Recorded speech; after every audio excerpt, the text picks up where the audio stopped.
வணக்கங்களே, மீண்டும் உங்களையே நம்ம தமிழ் டிலைட்டோட டிலைட் ரிவ்யூல சந்திக்க சந்தோஷம். இன்னைக்கு ரீசெண்டா ரிலீஸ் ஆன மிஸ்டர் பவன் கல்யாணோட பவர் ஸ்டார் பவன் கல்யாணோட they call him OG original gangster அந்த படத்தோட ரிவ்யூ தான் பார்க்க போறோம். இது வந்து சொல்லப்போனா நம்ம எப்பயுமே நம்ம தமிழ் டிலைட் பேஜ்ல வந்து முடிஞ்ச வரைக்கும் அந்த படம் வந்து நல்ல படமா இருந்தா மட்டும் தான் நம்ம ரிவ்யூ பண்ணுவோம். அப்படி இல்லாட்டி ஏதாவது ஒரு முக்கியமான படமா இருந்தா, ஒரு முக்கியமான விஷயத்தை கன்வே பண்ண மாதிரி விஷயமா இருந்தா டெஃபினட்டா நம்ம வந்து அதை பத்தி பேசுவோம். ஆனா இன்னொரு விஷயம் பேசுவோம், அதாவது தயவுசெய்து இந்த படத்துக்குள்ள போயிடாதீங்க அப்படின்னு ஒரு போர்ஷன் இருக்குல்ல, அந்த மாதிரி போர்ஷன் தான், அந்த மாதிரி செக்ஷன் தான் இந்த இது.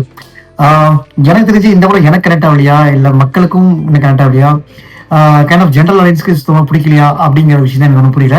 பட் ஆனால் இந்த படம் சுத்தமா எனக்கு வந்து செட்டே ஆகலைங்க. படம் வந்து எனக்கு சுத்தமா அவுட் அண்ட் அவுட் ஏன்டா போனங்கிற மாதிரி ஆகி போச்சு. நான் இவனும் படம் வந்து ஒரு ஹாஃப் ஆஃப் மீது கூட வந்திருப்பேன். பட் ஆனால் என் கூட என் நண்பர் இருந்தாரு, அவரும் வந்து படம் ஃபுல்லா பார்த்துருந்தாரு. அவர் என்ன, அவர் ஓரளவுக்கு ஓகே படம் ஓரளவுக்கு ஆவரேஜா இருக்குங்கிற மாதிரி சொன்னாரு.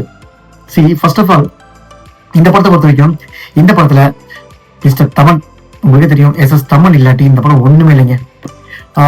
ஏன்னா அந்த அளவுக்கு படத்தோட ஸ்கிரீன் பிளேவும் சரி எல்லாமே வந்து அறத பழசு இருக்கிற மாவெல்லாம் அரைச்சி உருட்டி கிருட்டி எல்லாம் பண்ணி கடைசி ஒரு படமா நம்ம கொடுத்துட்டாங்க. ஒரு சில கூஸ் மூமெண்ட்ஸ் இருக்கு, இல்லைன்னு சொல்ல. பவர் ஸ்டார் பவன் கல்யாணுக்கு வந்து ஒரு கைண்ட் ஆஃப் இமேஜ் இருக்கு. அந்த இமேஜ்க்கு உண்டான விஷயங்கள் படத்துல இருக்கு. ஸ்கிரீன் பிரசன்ஸ் இருக்கு, நல்லா பண்ணிருக்காரு.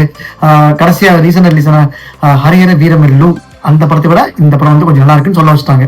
புரியுதுங்களா? சொல்லப்போனா இந்த ரெண்டு படம் ஒட்டுதான் எடுத்தாங்க.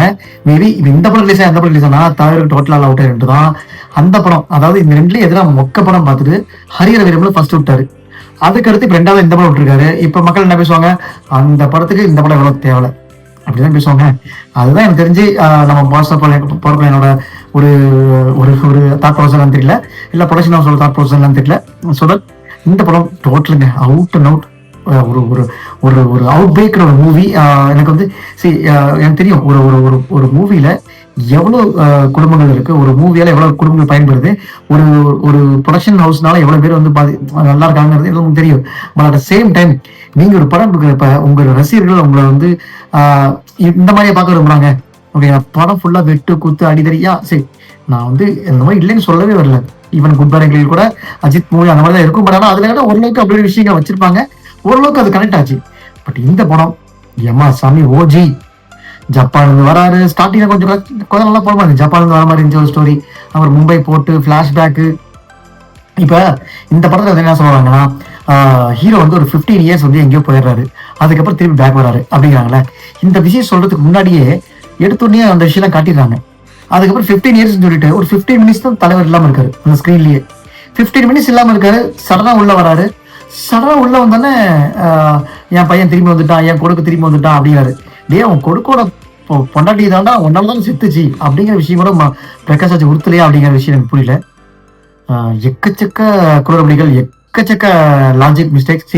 இந்த மாதிரி மாஸ் எலிமெண்ட் மூவில வந்து நம்ம வந்து லாஜிக்ஸை கண்டுக்கூடாது. பட் இருந்தாலும் அப்பா சாமி உட்டரையில அந்து போச்சு அப்படின்னு சொல்லிட்டு கவுண்டர் படத்துல சொல்லுவார்ல, அந்த நேரம் தாங்க படம் பார்த்து எனக்கும் ஒய் பிளட் சேம் பிளட் தான். படம் வந்து பயங்கரம், அட்டகாசத்தின் அட்டகாசம். என்னை மன்னிச்சிருங்க, இந்த மாதிரி படம் பார்க்கறதுக்கு நம்ம பார்க்காம இருக்கலாம்.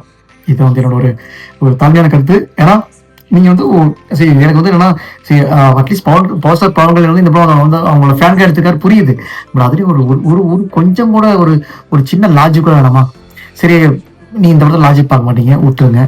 அட்லீஸ்ட் கொஞ்சமாவது கதை நினைங்கயா. சும்மா அவங்க பாம்பே போனாரு, அங்க போனாரு, ஜப்பான் போனாரு, கிளைமேக்ஸ்ல வந்து பார்ட் 2 லீடுக்கு வர வைக்கிறாங்கப்பா. முடியல.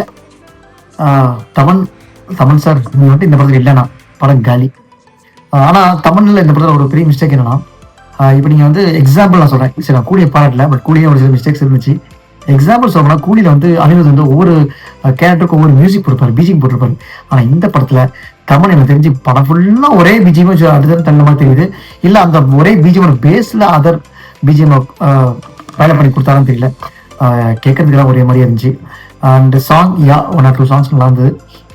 வேணுங்க, தயவுசெய்து இந்த மாதிரி படங்களை மக்கள் பார்க்க தவிர்க்க வேண்டும் என்பது இந்த ரிவ்யூவோட முக்கியமான நோக்கம். எஸ்கேப் ஆயிருங்க.